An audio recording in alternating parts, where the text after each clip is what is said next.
நண்பா நான் சொல்ற இந்த 3 தமிழ் ரைடர்ஸ் வந்து இந்த PKL சீசன் 11ல பட்டைய கலப்பறதுக்கான எல்லா வாய்ப்புகளும் இருக்கு. சோ என்ன ஏதுங்கற எல்லா விஷயத்தையும் டீடைலா சொல்றேன். சோ இந்த வீடியோ முடிஞ்ச பிறகு யாரும் இந்த கமெண்ட்ல வந்து அந்த பிளேயரை ஏன் ப்ரோ சொல்லல, இந்த பிளேயரை ஏன் ப்ரோ சொல்லல அப்படிங்கிற மாதிரி எதுவும் கேட்காதீங்க.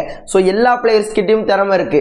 இந்த லிஸ்ட்டை பொறுத்தளவு சோ நம்ம தமிழ் பசங்களுக்கு அவங்களோட டீம்ல ஸ்டார்டிங் 7 கிடைக்குமா, அதுல வாய்ப்பு கிடைக்குமா அப்படிங்கிற மாதிரியான எல்லா விஷயங்களையும் வச்சுட்டு தான் இந்த லிஸ்ட்டை வந்து உருவாக்கி இருக்கேன். சோ அதனால யாரும் அப்படி கமெண்ட் பண்ணாதீங்க. சோ வாங்க வீடியோ ஸ்டார்ட் பண்ணிரலாம். வீடியோ ஸ்கிப் பண்ணாம பாருங்க. புதுசா வந்து பாக்குறீங்கன்னா சேனலை சப்ஸ்கிரைப் பண்ணிட்டு இந்த வீடியோக்கு ஒரு லைக் கொடுத்துக்கோங்க. இந்த லிஸ்ட்ல ஃபர்ஸ்ட் பார்க்க போறது தமிழகத்தை சேர்ந்த ஸ்டார் ரைடர் எம் சுதாகர். ஓகேங்களா, சோ சுதாகரை பொறுத்தளவு பயங்கரமான பெர்ஃபார்மன்ஸ் கொடுக்கக்கூடிய ஒரு பிளேயர். ஓகேங்களா, PKL சீசன் 10ல Patna Pirates team new young player கேட்டகரியின் கீழ் சுதாகரை வந்து சைன் செஞ்சாங்க.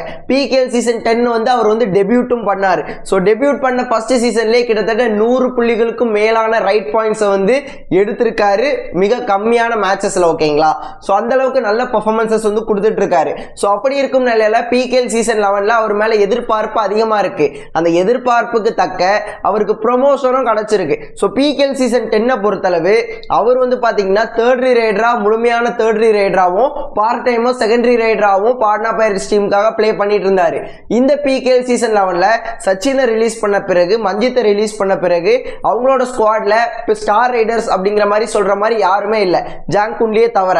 அவருமே ஒரு 2 வருஷம் PKL பிளே பண்ணாம தான் ரிட்டர்ன் வராரு. சோ அப்படி இருக்கும்போது அந்த செகண்டரி ரைடருக்கான பொசிஷன் வந்து ஃபுல் அண்ட் ஃபுல் நம்ம எம் சுதாகருக்கு தான் இருக்க போகுது. மேபி ஜாங்குன்லி நல்ல பெர்ஃபார்மன்ஸ் கொடுக்க முடியல அப்படின்னா பிரைமரி ரைடரா பிளே பண்றதுக்கு கூட அதிகமான வாய்ப்புகள் இருக்கு. இந்த லிஸ்ட்ல அடுத்ததா இருக்கிறது யூம்பா டீமோட ஸ்டார் ரைடர் தனசேகர். ஓகேங்களா, தமிழ்நாட்டோட ஸ்டார் ரைடர் அப்படின்னே சொல்லலாம். சோ PKL பெரிதளவுல எந்த ஒரு அனுபவமும் இல்லை, ஆனா தமிழ்நாட்டில் பயங்கரமான எக்ஸ்பீரியன்ஸை வந்து கெயின் பண்ணி வச்சிருக்காரு. லோக்கல் டோர்னமெண்ட்ஸா இருக்கட்டும், யுவா கபடி சீரீஸ்ல பழனி டஸ்கஸ் டீமுக்கா இருக்கட்டும், இல்லைன்னா யுவா கபடி சீரீஸ் தமிழ்நாடு எடிஷன்ல என்ஏ அகாடமி டீமுக்கா இருக்கட்டும், நல்ல நல்ல பர்ஃபார்மன்ஸஸ் கொடுத்த ஒரு சிறப்பான ரைடர். பல பேர் இவர் வந்து PKL போகணும் அப்படிங்கிற மாதிரி ஆசைப்பட்டுட்டு இருந்தாங்க. இப்போதைக்கு அது வந்து நிறைவேறி இருக்கு. இப்போ தனசேகருக்கு வந்து யூம்பா டீமோட ஸ்டார்டிங் 7ல பிளே பண்றதுக்கு வாய்ப்பு கிடைக்குமான்னு கேட்டீங்கன்னா சான்சஸ் அதிகமா இருக்கு. ஏன் அப்படின்னு கேட்டீங்கன்னா யூம்பா டீமோட ரைடிங் டிபார்ட்மெண்ட் அப்படின்னு எடுக்கும்போது லெஃப்ட் ரைடர்ஸ் வந்து 3 பிளேயர்ஸ் தான் இருக்காங்க. அதுல தனசேகரும் ஒருத்தர். அந்த 3 பிளேயர்ஸ்க்கும் பெரிதளவுல எந்த ஒரு எக்ஸ்பீரியன்ஸ், PKL எக்ஸ்பீரியன்ஸ் இல்லை. ஓகேங்களா, சோ அப்படி இருக்கும்போது ஒரு தமிழ் பிளேயரை வச்சு ஸ்டார்ட் பண்ணணும் அப்படிங்கிற மாதிரி தான் நினைப்பாங்க. லாஸ்ட் சீசன் கூட விஸ்வநாத்தை தான் ஸ்டார்ட் பண்ணியிருந்தாங்கன்னு நினைக்கிறேன் ஸ்டார்டிங் 7ல. சோ அப்படி இருக்கும்போது தனசேகரை வச்சு ஸ்டார்ட் பண்றதுக்கு அதிகமான வாய்ப்புகள் இருக்கு.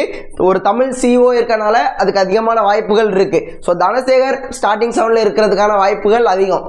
இந்த லிஸ்ட்ல அடுத்ததா 2 பிளேயர்ஸ் இருக்காங்க. ஒன்னு வந்து பாத்தீங்கன்னா ஜெயசூர்யா, இன்னொன்னு வந்து பாத்தீங்கன்னா ஞான அபிஷேக். சோ 2 பேரும் ஹரியானா டீமுக்காக PKL சீசன் 11ல பிளே பண்ண போறாங்க. ஜெயசூர்யாவை பொறுத்தளவு PKL சீசன் 10ல நியூ யங் பிளேயர் கேட்டகரியின் கீழ் ஹரியானா டீம் வந்து அவரை சைன் செஞ்சிருந்தாங்க. சோ அந்த சீசன் அவருக்கு அடிபட்டனால ஃபுல் சீசனும் அவரால் பிளே பண்ண முடியல. இருந்தாலும் அந்த சீசன் முடியும் போது அவர் மேல பெரிய எதிர்பார்ப்பு இருந்துச்சு. ஏன் அப்படின்னு கேட்டீங்கன்னா PKL சீசன் 10ல Haryana team new young player கேட்டகரியின் கீழ் சைன் செஞ்ச எல்லா பிளேயர்ஸுமே ஹரியானா டீமுக்காக அந்த சீசன் நல்ல பெர்ஃபார்மன்ஸ் கொடுத்திருக்காங்க.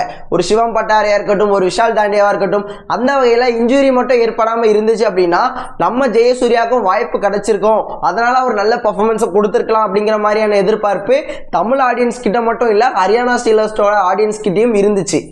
ஹரியானா ஸ்டீலர்ஸ் ஆடியன்ஸ் மட்டும் இல்ல, மொத்த PKL ஆடியன்ஸுக்கும் அந்த டீம் மேல ஒரு பெரிய எதிர்பார்ப்பு இருந்துச்சு. சோ எல்லாரும் பெர்ஃபார்மன்ஸ் பண்ணும்போது சோ அந்த வகையில அந்த லிஸ்ட்ல வந்து நம்ம ஜெயசூர்யாவும் இருந்தார். அடுத்ததா ஞான அபிஷேக். PKL சீசன் 11ல நியூ யங் பிளேயர் கேட்டகரியின் கீழ் ஹரியானா டீம் 2 பிளேயர்ஸ் சைன் பண்ணியிருந்தாங்க. ஒரு ரைடர், ஒரு டிஃபெண்டர். அதுல ஒரு ரைடர் தான் ஞான அபிஷேக். ஓகேங்களா, தூத்துக்குடி மாவட்டம் இவருக்கு. இவரோட கேம்ஸ் எல்லாம் பெருசா பார்த்தது இல்ல. பட் ஹரியானா டீம் ஒரு மன்பிரீத் வந்து ஒரு பிளேயரை சைன் பண்றாரு அப்படின்னா கண்டிப்பா அந்த பையன் டேலண்ட் இல்லாம சைன் பண்ண மாட்டார். சோ மன்பிரீத் வந்து நம்ம தமிழ் பிளேயர் ஒருத்தனை சைன் பண்ணிருக்கார் அப்படின்னாலே அந்த பிளேயர் மேல ஏற்கனவே எதிர்பார்ப்பு அதிகமா இருக்கும். சோ இவர் வந்து நல்ல பெர்ஃபார்மன்ஸ் கொடுக்கணும் அப்படிங்கிற மாதிரி ஆசை எனக்கு இருக்கு. சோ அதுக்கான திறமையும் அவர்கிட்ட இருக்கனால மட்டும்தான் மன்பிரீத் வந்து அவரை வந்து சைன் பண்ணியிருக்காரு. இப்போ இந்த 2 தமிழ் பசங்களுக்கும் ஹரியானா டீமோட ஸ்டார்டிங் 7ல வாய்ப்பு கிடைக்குமா அப்படின்னு கேட்டீங்கன்னா சான்சஸ் அதிகமா இருக்கு.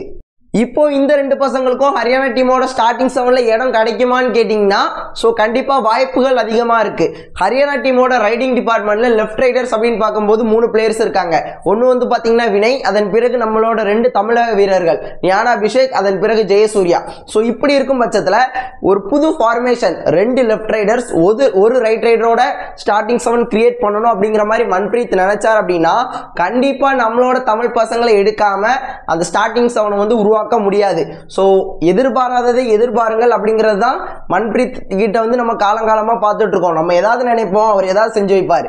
ஸோ அப்படி இருக்கும்போது நம்ம தமிழ் பசங்க ஸ்டார்டிங் 7ல பிளே பண்றதுக்கான எல்லா வாய்ப்புகளும் இருக்கு.